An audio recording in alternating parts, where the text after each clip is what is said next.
उसमें कोई समझदारी नहीं है। मतलब उठाया व्लॉग बना दिया, सिर पैर नहीं होता चीज़ों का। थंबनेल अच्छा लगाने से व्लॉग के अंदर कुछ होता। पहले तो वो प्लानिंग थी कि हम यहीं सोएंगे तीनों, कहीं hello and welcome to Telly Talkies. दोस्तों, बिग बॉस के घर से बाहर आकर अरमान ने दिया मीडिया को इंटरव्यू। अरमान गुस्से में घर से बाहर निकला और उसने बाहर आते ही ये बोला कि मेरे साथ गलत हुआ है, मेरे फैंडम का इन लोगों ने इस्तेमाल किया है। इन लोगों को ये पता था कि मैं फिनाले में पहुंचूंगा और इनको जाहिर सी बात है फुटेज मिलेगी ही मिलेगी, इनको टीआरपी मिलेगी। मेरे फैंस का इन लोगों ने यूज करा। ऐसे में यहाँ पर अरमान से मीडिया ने पूछा कि आपको क्या लगता है क्यों किया इन लोगों ने आपके साथ ऐसा। अरमान ने कहा ये लोग एक नंबर के फर्जी हैं, मैंने इनसे कोई भी पैसे नहीं लिए इस शो में आने के लिए, और ऐसे में इन लोगों ने मेरे फैंडम का इस्तेमाल करा। मैं सिर्फ यहाँ पर नाम कमाने आया था। इन लोगों ने मुझे जानबूझकर शो में गलत दिखाया। ये लोग मुझे और मेरी बीवी सबको खराब दिखाना चाहते थे। मैं अपनी दोनों बीवियों को रखूंगा। मैंने यही तो कहा था कि मैं अपनी दोनों बीवियों को रखकर उनके साथ रहता हूं। तो इसमें मैंने क्या गलत कहा था? मेरी हर बात को गलत करके दिखाया गया। मैं इस शो में सबसे रियल था, मैंने असली गेम खेला। सारे के सारे इस शो में गधे भरे पड़े थे, लेकिन मैंने तब भी हार नहीं मानी। और अब देखना, ये लोग उस नेजी को जितवा देंगे, उसको विनर बना देंगे। यहाँ पर अरमान से पूछा गया कि आपने तो शिवानी के साथ भी डबल गेम खेला, आप उसके मुंह पर उसके थे लेकिन उसके पीछे से उसके लिए बकवास करते थे। ऐसे में अरमान ने कहा ऐसा बिल्कुल नहीं है, मैं शिवानी के साथ हमेशा एक भाई की तरह रहा और उसको सपोर्ट किया। वो जहाँ गलत होती थी तो मैं उसको बताता था कि तू गलत है, जहाँ वो सही होती थी मैं उसको बताता था तू सही है।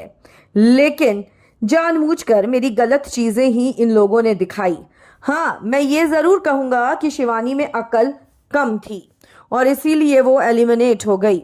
मेरे में अकल थी और मैं खेलता रहा, मैं दाव चलता रहा। मैं जानता था कि कैसे और क्या करना है और इसीलिए मैं शो में टिका रहा। लेकिन इन लोगों ने एंड में जानबूझकर मुझे निकाला, क्योंकि इनकी ये प्लानिंग थी कि ये लोग मुझे शो से निकालेंगे, वो भी गलत तरीके से। मैं फिनाले में जाना क्या, मैं विनर बनना डिजर्व करता था। मेरी बीवी कृतिका अभी भी घर के अंदर है, इनको उसे जिताना है तो जिताएं, वरना उसको भी भेज दें। मैं अपनी दोनों में से किसी बीवी को उस घर में अब कभी नहीं लेके जाऊंगा। और मेरी सबसे बड़ी गलती थी कि मैं उनको इस घर में लेकर गया। हमें जाना ही नहीं चाहिए था इस शो के अंदर। बहुत ही बुरे हैं बिग बॉस के मेकर्स, बहुत ही गंदे लोग हैं। मैं इस शो में अपनी रियलिटी दिखाने गया था, लोगों को वो नहीं समझ में आई तो मैं उसमें कुछ नहीं कर सकता। मैं बाकियों की तरह कम से कम फर्जी नहीं था, नकली नहीं था। मेरा कंटेंट सबसे अच्छा होता है।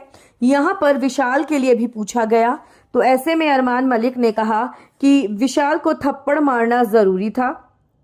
वो मेरी बीवी को चेकआउट करता था जानबूझकर और मुझे ये चीज बुरी लगती थी।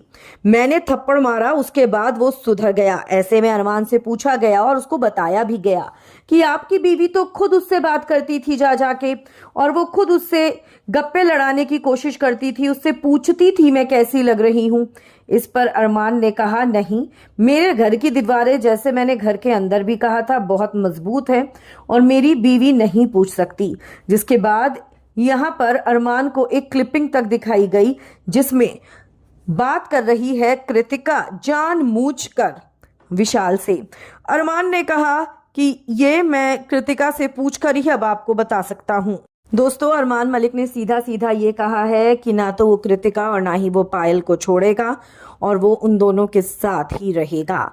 देखना अब ये होगा कि किस तरीके से फैंस की हेट्रेड इसको मिलती है और किस तरीके से अब मलिक खानदान अपनी लाइफ के इन इश्यूज को सॉर्ट आउट करता है। आप क्या कहेंगे? कमेंट्स में आप जरूर लिखकर बताएं। वीडियो को लाइक और शेयर करना आप ना भूलें।